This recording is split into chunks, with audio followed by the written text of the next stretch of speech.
بسم اللہ الرحمن الرحیم۔ السلام علیکم معزز طلبہ کرام، آپ سب کیسے ہیں؟ آج ہم نور الانوار کے سبق نمبر 259 کو پڑھیں گے۔ آج کے ہمارے سبق کا عنوان ہے سابقہ سوال کا جواب۔ آج کے ہمارے سبق کی عبارت فَأَجَابَ بِأَنَّهُ إِنَّمَا يَقَعُ هَذَا الْحَلَفُ عَلَى الْمِلْكِ وَالْإِجَارَةِ جَمِيعًا سے شروع ہوتی ہے۔ ہم سب سے پہلے سبق کی عبارت پڑھ کے اس کا ترجمہ کریں گے، اس کے بعد اس کی وضاحت بھی کریں گے، لیکن اتنی بات ذہن میں رہے کہ ہم پر گزشتہ سبق میں اعتراض ہوا تھا حقیقت اور مجاز کو جمع کرنے کے حوالے سے، اس طور پہ کہ جب کسی نے قسم کھائی کہ میں فلاں کے گھر میں قدم نہیں رکھوں گا۔ اب وہ کیا تفصیل تھی وہ تو آپ سابقہ سبق سے ہی دیکھیں، لیکن اس اعتراض کے جو جواب ہے وہ احناف کی طرف سے آج کے سبق میں ہم پڑھیں گے۔ وہ جواب کیا ہے تو آئیے اس کو سمجھنے کی ہم کوشش کرتے ہیں۔ مصنف علیہ رحمہ لکھتے ہیں فَأَجَابَ بِأَنَّهُ إِنَّمَا يَقَعُ هَذَا الْحَلَفُ عَلَى الْمِلْكِ وَالْإِجَارَةِ جَمِيعًا، تو پس مصنف نے جواب دیا کہ بے شک یہ قسم ملک اور اجارہ دونوں پر واقع ہوتی ہے۔ وَقَضَى عَلَى الدُّخُولِ حَافِيًا أَوْ مُتَنَعِّلًا فِي قَوْلِهِ لَا يَضَعُ قَدَمَهُ فِي دَارِ فُلَانٍ، اور ایسے ہی یہ قسم واقع ہوتی ہے حافیاً دخول پر، یعنی جوتا پہن کر داخل ہونے پر یا ننگے پاؤں داخل ہونے پر یا جوتا پہن کر داخل ہونے پر، اس شخص کے قول میں کہ جس نے یہ کہا کہ وہ اپنا قدم فلاں کے گھر میں نہیں رکھے گا۔ بِاعْتِبَارِ عُمُومِ الْمَجَازِ، اچھا یہ جو قسم ان دونوں پر واقع ہوتی ہے تو وہ عموم مجاز کے اعتبار سے، وَهُوَ الدُّخُولُ وَنِسْبَةُ السُّكْنَى، اور وہ عموم مجاز پہلی صورت میں دخول اور دوسری صورت میں وہ سکنا کی نسبت ہے۔ فَيُرَادُ مِنْ قَوْلِهِ لَا يَضَعُ قَدَمَهُ لَا يَدْخُلُ، پس مراد لیا جائے گا اس کے قول لا يَضَعُ قَدَمَهُ سے لا يَدْخُلُ، کہ وہ اپنا قدم نہیں رکھے گا، اس سے مراد ہوگا وہ داخل نہیں ہوگا۔ وَهُوَ مَعْنَى مَجَازِيٌّ شَامِلٌ لِلدُّخُولِ حَافِيًا أَوْ مُتَنَعِّلًا فَيَحْنَسُ بِعُمُومِ الْمَجَازِ لَا بِالْجَمْعِ بَيْنَ الْحَقِيقَةِ وَالْمَجَازِ، اور یہ داخل نہ ہونے والا معنی یہ مجازی ہے جو شامل ہے دخول حافین کو بھی، یعنی ننگے پاؤں داخل ہونے کو بھی، اور دخول متنعلن کو بھی، یعنی جوتا پہن کر داخل ہونے کو بھی، تو پس وہ عموم مجاز کی وجہ سے حانث ہوگا، نہ کہ حقیقت اور مجاز کو جمع کرنے کی وجہ سے حانث ہوگا۔ ھذا اذا لم تکن لہ نیۃ، اور یہ اس وقت ہے کہ جب اس کی کوئی نیت ہی نہیں تھی۔ فَإِنْ كَانَتْ لَهُ نِيَّةٌ فَعَلَى مَا نَوَى حَافِيًا أَوْ مُتَنَعِّلًا مَاشِيًا أَوْ رَاكِبًا، تو پس اگر اس کی نیت ہو تو پس پھر اس کی نیت پر ہوگا،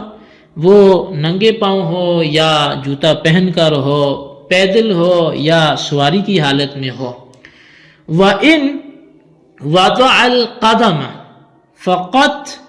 مِنْ غَيْرِ دُخُولٍ لَمْ يَحْنَسْ، اور اگر اس نے صرف قدم رکھا، فقط قدم رکھا گھر میں بغیر دخول کے، تو وہ حانث نہیں ہوگا۔ لِأَنَّهُ حَقِيقَةٌ مَحْجُورَةٌ لَا تُعْمَلُ، اس لیے کہ یہ حقیقت متروکہ ہے، ایسی حقیقت ہے جس پہ عمل کو چھوڑ لیا گیا ہے، تو اب اس پر عمل نہیں کیا جائے گا۔ وَيُرَادُ مِنْ قَوْلِهِ فِي دَارِ فُلَانٍ فِي سُكْنَى فُلَانٍ، اور اس کے اس قول کے فلاں کے گھر میں قدم نہیں رکھے گا، تو فلاں کے گھر سے مراد فلاں کی رہائش گاہ ہے، جو فلاں کی رہائش کی مکان ہے وہ مراد ہے۔ وَهُوَ مَعْنَى مَجَازِيٌ شَامِلٌ لِلْمِلْكِ وَالْإِجَارَةِ وَالْعَارِيَةِ. تو یہ مجازی معنی ہے جو ملک کو بھی شامل ہے، اجارے کو بھی شامل ہے، عاریت کو بھی شامل ہے.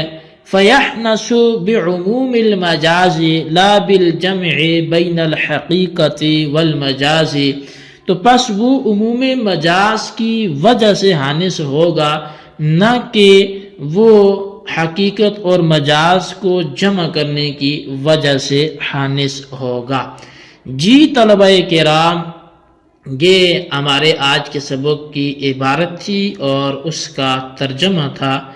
جو آپ کے سامنے رکھا گیا. تو آئیے اب اس کی جو وضاحت ہے ہم اس کی طرف بڑھتے ہیں. اس عبارت میں جیسا کہ کہا گیا کہ سابقہ اعتراض کا سابقہ سوال کا جواب مذکور ہے، تو وہ جواب کا حاصل یہ ہے کہ واللہ لا اضع قدمی فی دار خالد کہنے کی صورت میں ننگے پاؤں اور جوتے پہن کر داخل ہونے سے حانس ہونا عموم مجاز کی وجہ سے ہے، نہ کہ جمع بین الحقیقت والمجاز کی وجہ سے. یعنی قسم کھانے والے کے قول لا اضع قدمی سے لا ادخلو میں فلاں کے گھر میں داخل نہیں ہوں گا یہ مراد ہے، اور لا ادخلو ایسا مجازی معنی ہے جو ننگے پاؤں اور جوتے پہن کر دونوں طرح داخل ہونے کو شامل ہے. پس جب لا اضع قدمی سے لا ادخلو مراد ہے اور لا ادخلو دونوں طرح داخل ہونے کو شامل ہے، تو یہ شخص دونوں طرح داخل ہونے سے عموم مجاز کی وجہ سے حانس ہوگا، نہ کہ جمع بین الحقیقت والمجاز کی وجہ سے. اور جب دونوں طرح داخل ہونے سے حانس ہونا عموم مجاز کی وجہ سے اور جمع بین الحقیقت والمجاز کی وجہ سے نہیں ہے، تو ہم حنفیوں پر جمع بین الحقیقت والمجاز کو لے کر اعتراض کرنا بھی درست نہیں ہوگا. صاحب نور الانوار کہتے ہیں کہ سابقہ حکم اس وقت ہے جب کہ قسم کھانے والی کی کوئی نیت نہ ہو،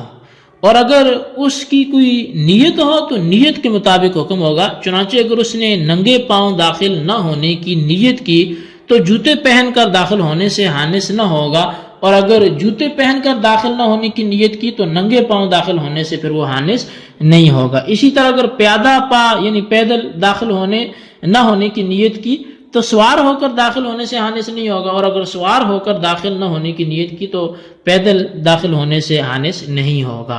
اور اگر اس قسم کھانے والے نے صرف اپنے قدم اندر رکھے اور خود اندر داخل نہیں ہوا، اس طور پہ کہ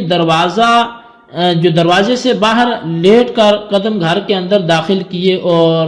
باقی جسم گھر سے باہر رکھا، تو اس صورت میں یہ شخص حانس نہیں ہوگا، کیونکہ صرف قدم کو اندر رکھنا اور باقی جسم کو باہر رکھنا یہ قدم کے رکھنے کی حقیقت ہے.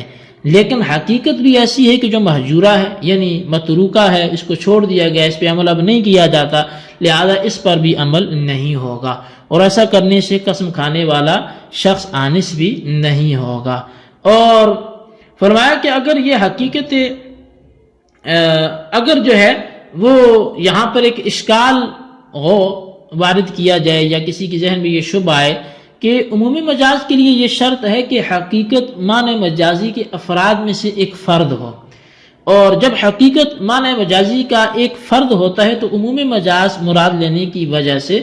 اس صورت میں یعنی قدم اندر اور جسم باہر رکھنے کی صورت میں بھی حانس ہونا چاہیے تھا. حالانکہ آپ نے فرمایا کہ حالفی صورت میں حانس نہیں ہوتا، تو اس کی کیا وجہ ہے؟ تو اس کا جواب یہ ہے کہ متن میں عمومی مجاز سے اصطلاحی عمومی مجاز مراد نہیں ہے، بلکہ مجاز کا مطلق ہونا مراد ہے. یعنی مجاز مطلق ہو، کسی قید کے ساتھ مقید نہ ہو، اور جب ایسا ہے تو کوئی اشکال واقع نہیں ہوگا اور کوئی شبہ پیدا نہیں ہوگا. اچھا، سوال کی دوسری شق کا جواب یہ ہے کہ چونکہ وہاں دار مملوکہ یا دار مستاجرہ یا دار مستعارہ یہ بھی تو بات تھی نا کہ فلاں کا گھر ملک ہو تو حقیقت اور عاریتاً یا اجارے پہ ہو تو مجاز ہے. تو آپ کے یہاں دونوں صورتوں میں حانس کیسے ہوتا ہے؟ تو کہتے ہیں کہ دار مملوکہ اور دار مستاجرہ اور مستعارہ میں داخل ہونے سے حانس ہونا بھی عمومی مجاز کی وجہ سے، نہ کہ جمع بین الحقیقت والمجاز کی وجہ سے. کیونکہ فی دار خالد سے فی سکنا خالد مراد ہے، یعنی خالد کے دار مسکونہ میں داخل نہیں ہوگا، اس کی رہائش گاہ میں داخل نہیں ہوگا، اور یہ معنی مجازی ہے. اور دار مملوکہ، دار مستاجرہ، دار مستعارہ سب کو شامل ہے. یعنی خالد جس گھر میں رہتا ہے وہ گھر اس کا مملوکہ ہو یا کرائے کا ہو یا عاریتاً لیا ہو، اس نے قسم کھائی ہے کہ یہ اس گھر میں داخل نہیں ہوگا، یہ کلام سب کو شامل ہے، اور وجہ اس کی یہ ہے کہ دار سے لذات ہا عداوت نہیں کی جاتی، بلکہ اس میں رہنے والی کی وجہ سے اسے عداوت کی جاتی ہے۔ اس لیے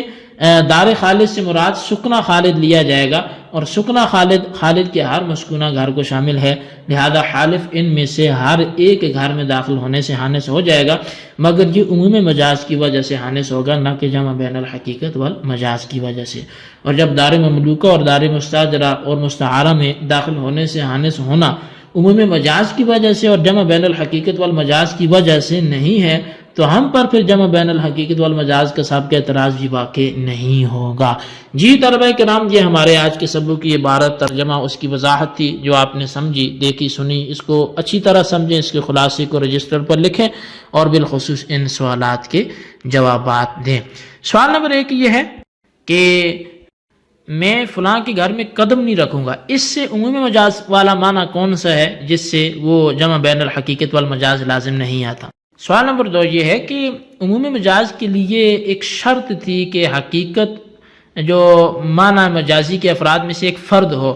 تو اب اس کو لے کر کوئی اعتراض ہوا تھا، وہ اعتراض میں جواب لکھیں۔ اللہ تبارک و تعالیٰ سے دعا ہے جو کچھ ہم نے پڑھا سنو سے یاد رکھنے کی توفیق نصیب فرمائے، آمین بجاہ النبی الامین صلی اللہ علیہ وسلم۔